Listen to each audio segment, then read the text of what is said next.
All right, what's going on, everybody?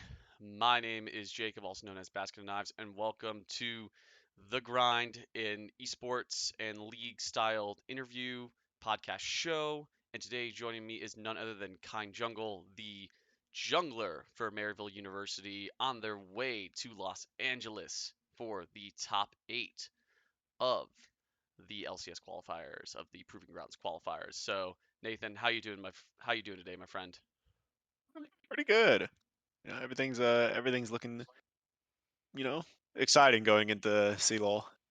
Awesome, awesome, awesome. So, you know, looking kind of like back at everything and kind of like going up to this point. So you're originally from Houston, Texas, and then you ended up finding your way to Maryville University, 3, 4 years ago now. So, kind of what was that journey like getting to that point? Kind of how was it growing up and then getting to Maryville?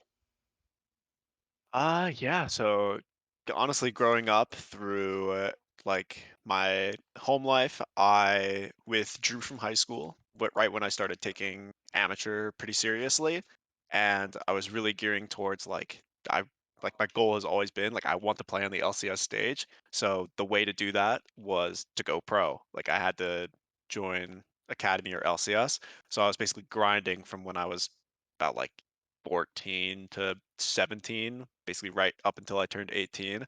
I spent a lot of time in amateur. I never really made a lot of progress, I'd say, in amateur. I was kind of like a middle of the pack, like average jungler. Um, and then right when I like turned 18 was basically right when school was like going into session. Um, I was watching a lot of like my high school friends graduate. I felt really guilty, like damn, I made a mistake here. And eventually, just Zoo, the head coach of Maryville at the time, literally just hit me with the DM and was like, "Are you 18 and are you interested in school?" And I was like, "Oh, wow, this is like, wait, this is really crazy. I have to like take this and see what I can do." Um, and then eventually just made it through the tryout process, made it through everything going forward, like, and then eventually now I'm here. The rest is history. But one of one of the funny things was from our tryouts was we already had Iconic for our 10-man roster going into 2019, and the final spot was actually between me and Frost Forest, and that's the matchup of our top 8 match at CLoL. We both have grown so much over the last like 3 years that we're both like staple junglers of Collegiate now. So it'll be really, honestly, just like a fun game again. That's awesome, and of course, there can only be one that makes There can only be one. that makes those semifinals. And of course, it's gonna be this guy over here. But like, Oh yeah. you know, gotta give Frostfire his dues and his fair shot. But that's fantastic. So, you know, going from you know Houston, Texas to Maryville, South Carolina, like, kind of what's that like? We're in St. So, Louis. oh, St. Louis. Okay, sorry. For some There you reason, go. We're in St. for Louis. some reason South Carolina got in my head. South Carolina's Winthrop. Winthrop. Okay, You're almost there. gotcha, Yeah. gotcha. The guy you're facing is South Carolina, but all right. So you're up in St. Louis. So going from Texas to St. Louis, kind of like what what was kind of like the difference for you of like the culture, the food, like the whole like style of what it was. Kind of what are those differences that you're seeing there? I'd say the biggest difference was this is my first time moving away from home, away from my parents. Basically, right when I settled in here, I think something switched in my head, and I was like, okay, this is work mode. Like, I'm here to do a job, and I'm going to do the best I can at it. And like the biggest, I guess, the biggest culture thing was I realized in the Midwest, whenever you bump into people, they all just let out like an ope. Like there's a Midwest ope whenever you bump into something or you stub your like, literally anything. And I was like, oh, that'll never be me. I'll never say that. And now I do it all the time. So I feel like I've integrated now into the Midwest now that I've, you know, established my own ope. So Yep, uh, can absolutely that was a confirm big on one. the ope. Being from Ohio, it It's is the just like the oh, everywhere. excuse me. Like if you go down to Cincinnati, it's always please. Like instead of like the oh, excuse me. Oh, I'm sorry. It's like please. It, Yeah. it's a whole vibe here, but that's really cool. So I know that I've spent some time down in the St. Louis area. So what is what's your go-to kind of food down there? Like what is it that you really like? What's it that like especially of like the St. Louis staples? Like what is it that you like to kind of try to dive into when you can? Ooh, well, I'd say that for us, it ends up being a little bit different at esports because all our practice ends really late and St. Louis closes really early. So sometimes whenever we get to go out for food, it's like maybe like on an off day on a weekend. And one of our favorite spots is actually in our Chinatown that's close by. It's called Kate Zone. It's probably the most authentic, great Chinese food that we have. I think Otto or the other jungler literally has this chain of tweets of every time we've gone to Kate Zone. Like we had a week, we went probably 5 times that week. Um, but it's kind of been like oh, we going Kate Zone? Everybody gets up and we all go get food together. The other spots are like Circle Seven, some like American food, or when in doubt, McDonald's is your friend. So, after practice, nothing's open. McDonald's is open. McDonald's got your back. Yeah. So Yeah, that's our life. yeah, can definitely confirm with the yeah, it's kind of the same thing with Ohio when I was in college. Like, yep. When you're done, like, when I'm done, it's like 9, 10, 11 midnight. It's like, okay, Yeah. so what is still open? Maybe a pizza joint and good old Mickey D's. Yeah. That's kind of that those are kind of your picks at that point. So that's really cool. So, what is it that you've missed the most about Houston? Like, what do you enjoy the most about your hometown, about Houston, Texas? Um, I don't know. I think I miss a lot of like my friends from back home, I'd say, but we all have gone off to college in different directions. So no, I don't really have a lot of things that have attached me back to Houston anymore. I've kind of almost integrated myself here and really found who like I feel like I am at Maryville. And like this is almost my home now. Like Maryville has kind of been my home, and I want to stay here and continue, um, like growing the environment around Maryville, even if I'm not able to play.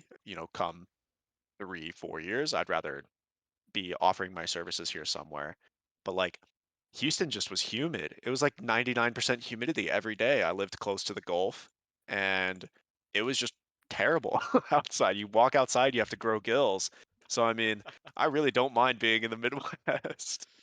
Yeah, yeah, that's definitely the trade-off of like being in if you're ever down like in the deep south, it's similar to like the when you go to Florida in the summer, it's like, oh yeah, Oh just yeah, it's humidity just through the roof. It's just like, oh, yeah. like it's all sorts of stuff. I mean, Midwest, you trade that for, your tornado seasons and like your cold winters and things like that, but it has its charm. In my opinion, Frown it, on it's me. more It's it's not more bad. balanced. You get your Yeah. hot, your cold. It kind of gets to bob and weave through it all. So fantastic. So when you got into the when you got it into your head that you're like, I want to go pro. I want to hit the top. I want to go.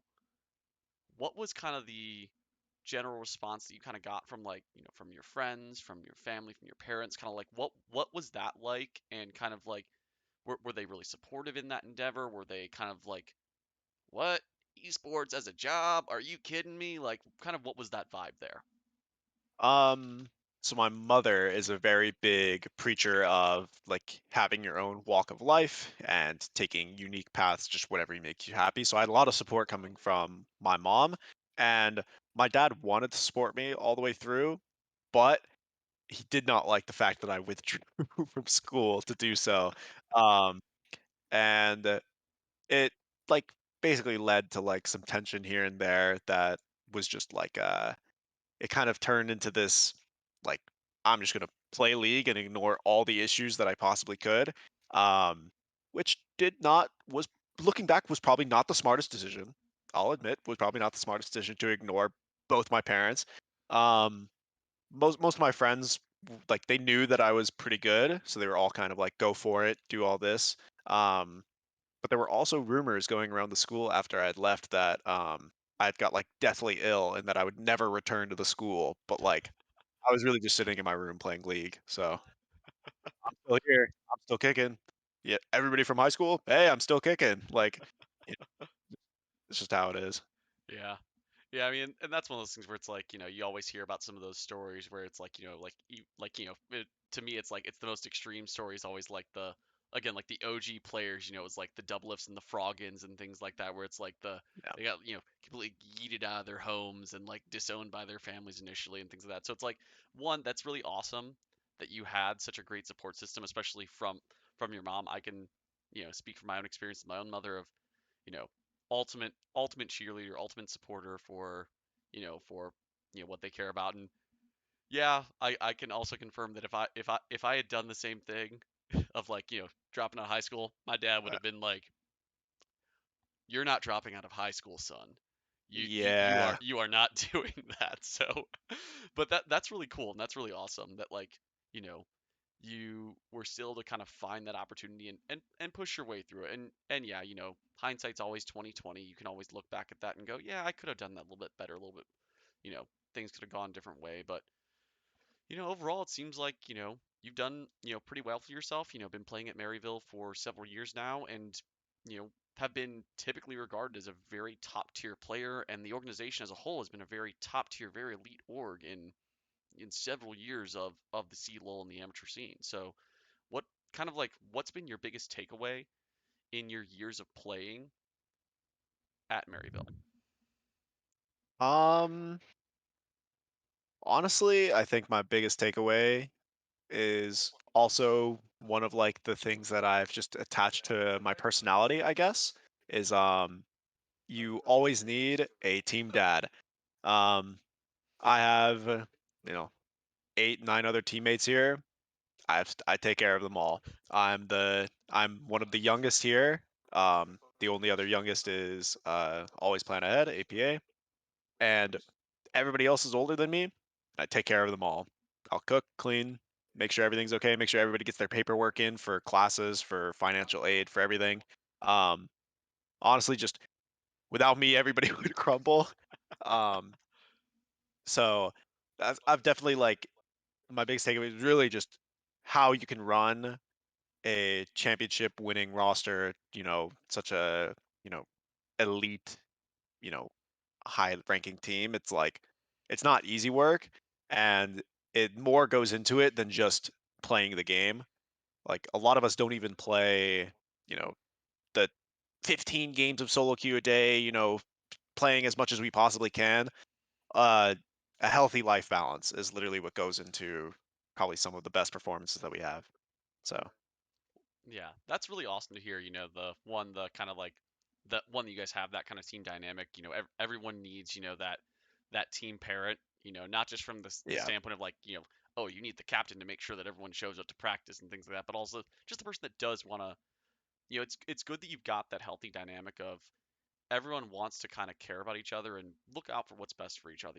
That's really awesome to hear that you guys have that balanced lifestyle. You've gotten away from just the like pound away at solo queue. It's the work smarter, not harder mentality from what I can gather, which is really cool. And I've seen a lot of the stuff on your guys' Twitter feed and whatnot, where you guys do try to make sure you guys are taking care of yourselves, like eating right, exercising, really focusing on general like work life balance, which is just such an important thing. And that's such a spot where so many people will shy away from it in any industry, but especially in the esports industry, where it's the like you got to just have that grind mentality. And to me, I've always viewed that as that's a source of burnout versus the source of sustainability is making it like a job where it's that you can go home from it, you can disconnect from it. So that's Yeah. that's really awesome that you guys have had that sort of mentality and that growth over the years, and that you've been able to help be that leader in that, because that's a really cool thing to be a part of. And that's, if anything, that's a big stamp that you're going to leave on the Maryville org, regardless of what your path may take. It's like that's going to be the big thing of like the we will need to have that infrastructure built up, and because of you, that will be the case, and that will become the standard.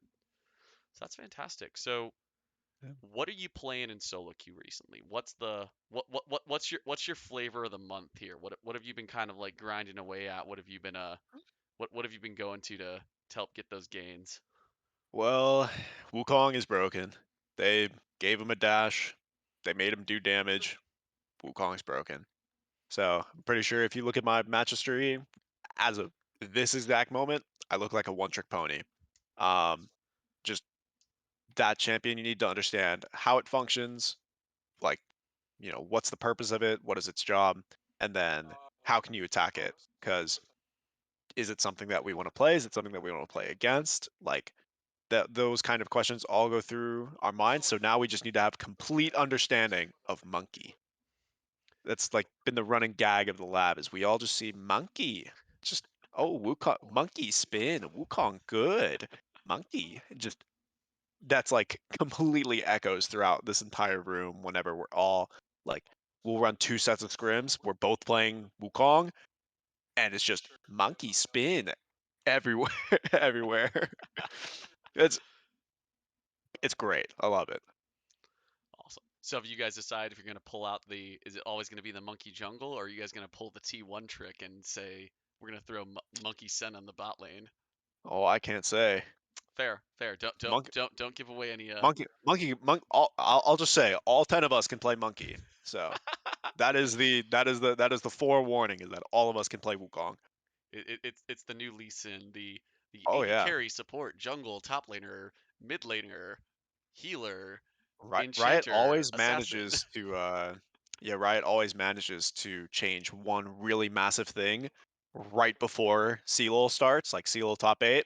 Hmm. Like last year, Gwen just got added and like, oh, all of a sudden we have to figure out what Gwen does. And then we gave Winthrop Gwen, and then we lost. Happens. This time just be on top of it. Wukong is getting changed. We actually dodged the bullet that the durability changes are the patch after CLoL finals instead of the one we play on CLoL. Oh, Um, because if we had to play durability patch literally right there, it completely changes the game. oh yeah, So, like, I absolutely. think we I think we scraped by, but at least we just have, you know, monkey.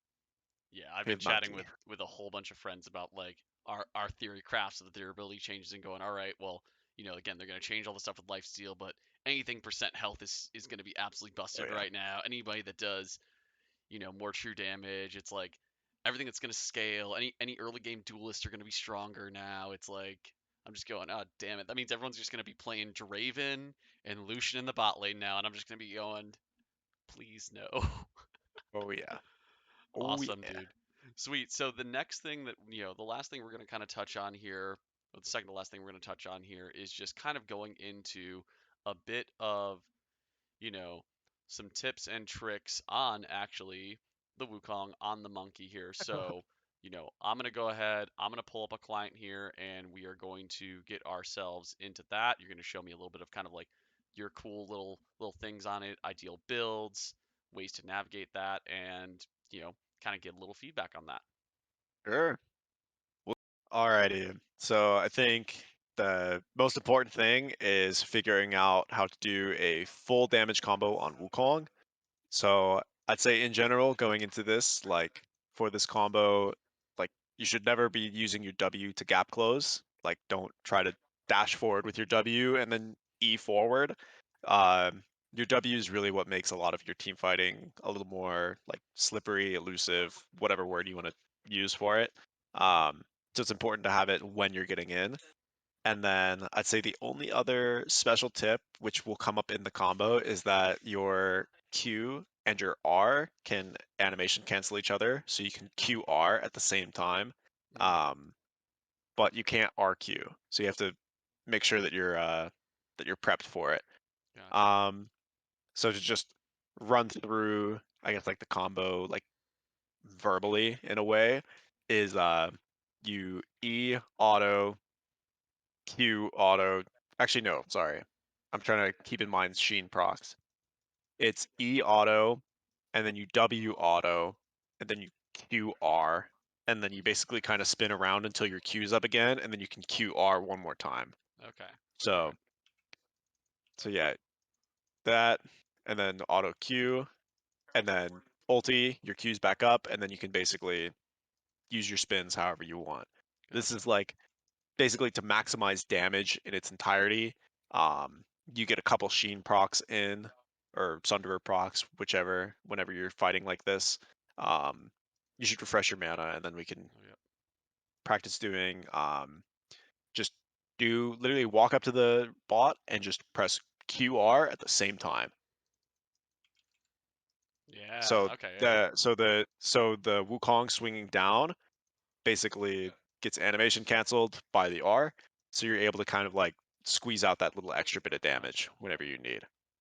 Um, that's like that's pretty much like if you want to go do monkey spin and go be crazy, like you can literally just run around and kill people doing this. So it's again, it's the E auto W auto Q, use it as a auto attack cancel, and um then yeah, exactly.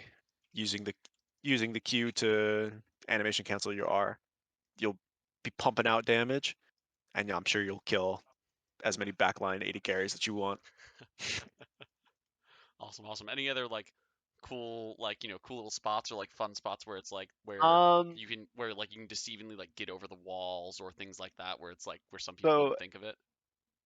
so something that came up a lot right when Wukong got the dash over the wall, it became really easy to just S key when you walk up to a wall and people assume you dashed over the wall. Mm, So like yeah. if I'm like running away from people, Work. um I'd literally just S key in the bush and then W the other way.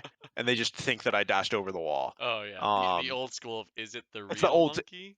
it's the old school Shaco juke, you know, you Oh walk yeah, up to yeah. a wall and Q backwards, like same kind of thing with Monkey. Um I'd say the only other really big like tip, it's like keep your W. You want your W for the fight. Double Mm, knockup is way better than single knockup. So, like, while that combo is basically full damage, like you're in a side lane, you're gonna go kill the enemy top laner. That's like how you maximize your damage. But a lot of the time, you're gonna be team fighting and knocking up as many people as you can.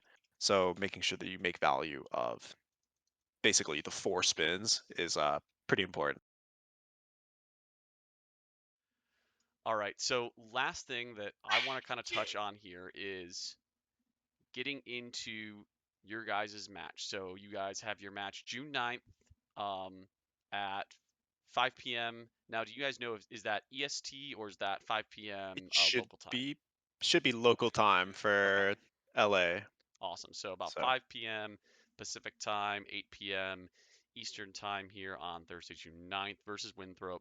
You've already talked about, kind of the general matchup between you and Crossfire, the other jungler. So what are some of the other spots that you guys are looking at where you're kind of going, these are, again, without giving anything away, just kind of like what are your guys' focuses kind of prepping for this match? How do you guys prepare for this style of an opponent and going into this bracket stage, this final push for the CLoL tournament. so preparing for Winthrop is it's a pretty big task. This is the finals rematch from last year. We just unfortunately have to meet in quarterfinals. Um, the big things that are all on like kind of that go into our prep. We have a really great like support staff, especially from Jensen Go and Tej. Tej presents us usually like a big scouting report. We kind of go into about like a week and a half before our match and really lock in. This is what we're going to be playing. This is what we're going to approach with what we believe they will play. And then just we have a set, you know, 3 to 4 systems. Like, okay, this if this happens, we're going to do XYZ and we're going to win the game. You just work down the line. This is your Exodia, and we always develop our Exodia into like A like A tier, B tier situations, and we're always prepared for anything. So I think going into that match, like Frost Forest is one of their really great players. And then honestly, their solo lanes are really good too. I think Mabud and Navano are both like they're going to try to fight. They're going to skill check. Honestly, probably like Niles, either of my mid laners, they're they will skill check us. So I don't want to say it's going to be a bloodbath, but I think that if we can beat Winthrop, we'll have a pretty free ticket to the finals. So Very they're who we've cool. got our eyes on. Nice. Well, getting basically that finals rematch coming out. coming out swinging right away in quarters. That's fantastic. And just yeah, like that prep. I like that idea. You know, you have your Exodia. I like that analogy. I was an old school Yu-Gi-Oh player, so like old like original through like Battle City. Like that was my stuff back in the day. So yeah, you have that Exodia, and like yeah, you break things down from there. You figure out what's still gonna work and whatnot. So when do you guys head out to LA? I believe Riot has us going out the 6th. Okay, I think we have like the 6th is we're traveling, 7th we have media day, then the Wednesday we have a practice day, and then Thursday we have our quarterfinal. So dang, it'll busy be set of it'll be a days. busy week. Oh Yeah, it'll yeah, be a busy definitely. week, but it'll all be worth it. All of our practice will be done beforehand, Oh We yeah. just show up and do our job. Yep, absolutely. Anything you're looking forward to, like outside of the game, like that week, like when you're in LA, anything that you guys are thinking you're gonna have the opportunity to try to do or try to see while you're there? Honestly, I haven't even thought that far ahead yet. I've been kind of so like psyched up that I'm finally going to be able to fulfill my dream of being on the LCS stage. Like this is everything, literally everything that I've been playing League for. Um, so like I'm like more mentally preparing myself for the moment that I walk into that studio and just like have to be able to keep myself cool, I think. 'Cause I have no idea how I'll respond to it. I've played on stage before at like, lands around the Midwest or just played even like smaller lands, I guess. Like I Mhm. played some in Oklahoma or, some as big as DreamHack Montreal, but like this is my dream stage. So I don't even know what I don't even know what I want to do in LA. I just want to play. Yep. That's awesome. I mean, well, I've never played League on a final stage. I have been on and technically played a game on the LCS final stage in Detroit Oh yeah. 2019. They like came around and found a fan and like, hey, come up, answer some questions, win some free stuff. So it's like my a couple of my friends with me, they're like, wait, why'd someone just come and grab you? I'm like, oh, I got invited onto the stage. Just chilled out like for a little bit, chatted with Riv, like met a whole bunch of like the crew and casters and such, answered a whole bunch of random questions on stage. But it was like, wait, I'm on the LCS final stage. I Oh did it. yeah. I made it, mom. But that's awesome. Super excited for you and Maryville, to end to gotten that point, and especially for you. Like I I cannot imagine that feeling to like, you know, to not only go to LA, go to the Riot Games like in the LCS studio, but then like to take that in and to just like see that like that energy and like, you know, that surreal moment of you're here. Like you are a step away from being potentially, you know, like the next speaker, the next blabber, like that sort of style of player where it's like you could be in Proving Grounds next time. You could be in Academy. You could be an LCS jungler. You could end up coming into that. Like that is such an incredible opportunity that you've got. And like again, I'm trying to put myself in your shoes of like imagining this in my head, and it's just like it's every emotion that's like positive and terrifying at the same time. And that's just I'm super excited for you, super excited for the team, and just want to say thank you so much for taking the time. Thank you so much for the opportunity to talk to you and get to know a little bit more about you. You know, both you as a player, you as a person. That's been really fun, and really exciting, and I hope that we can continue to stay in touch after this and whatnot. And anything else that that you've got, anything else that you want to say, anything else that you want to just kind of end with, I'll leave the floor to you. Uh, Yeah, I mean, I I always like addressing thanks to all of my family, all of my friends, and all of my teammates. Basically, I started off as a total noob coming into Maryville. I had to scrap everything that I had learned before and learn the Maryville way of winning. And it took a lot of support to get through, like basically the last 3 years, I guess. Um, and I really just want to keep pushing myself. I really want to win nationals this year. It may be my last year of playing competitively for Maryville. I may end up transitioning into like a staff role of some kind later. Um, So I'm really going all out. So please cheer for Maryville, you know, cheer for me. Like I'm completely dead set and I'm 100% in on this. So I'm just going to keep going as hard as I can.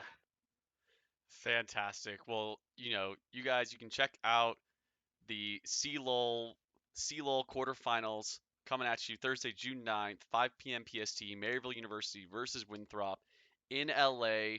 I don't know if there are tickets for the event, but if there are tickets for the event, if it is something that you Are can actually, if there, so there are tickets, you can go and find those tickets. Go up out if you're in the local area, go check that out. Otherwise, check it out on the streams. I'm not sure honestly what what streams they're gonna end up being on, but they'll be on either the CLoL stream. I know Unified's been doing a bunch of stuff with them. It could end up just also being on the Riot Games stream itself. So check a lot of those angles out for what it could be in. But thank you again so much, Nathan, for popping on and chatting with me and just continuing to share your story with the world. So looking forward to seeing you and seeing how far this can take you. But thanks again so much. Thank you.